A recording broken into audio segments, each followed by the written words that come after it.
Tuwing hating gabi, may tawag na dumarating sa telepono ni Lara, isang call center agent sa Quezon City.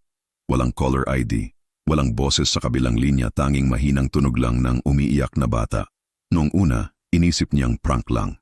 Pero nang araw-araw na itong mangyari, nagsimula na siyang kabahan. Isang gabi, sinagot niya ulit ang tawag. Hello? Tahimik. Maya-maya isang mahinang bulong, Mama, sunduin mo na ako. Nanlamig si Lara, wala siyang anak.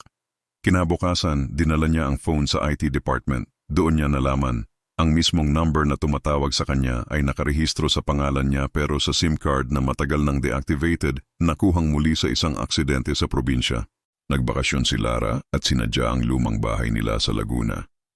Doon niya nalaman mula sa mga kapitbahay 5 taon na pala mula nang mamatay ang batang pamangkin niyang nalunod, hawak ang lumang cellphone na hindi na nakita. Pag-uwi niya, huminto na ang mga tawag. Pero minsan, sa tuwing mag-isa siya sa opisina, maririnig niya ang mahinang ringtone. Hindi niya sinasagot. Sa halip, mahinang dasal ang ibinubulong. Tulog ka na, anak. Moral lesson. Hindi lahat ng koneksyon ay dapat sagutin. May mga tawag na paalala na kahit sa kabilang buhay, may mga kaluluwang naghihintay pa rin ng dasal, hindi ng tugon.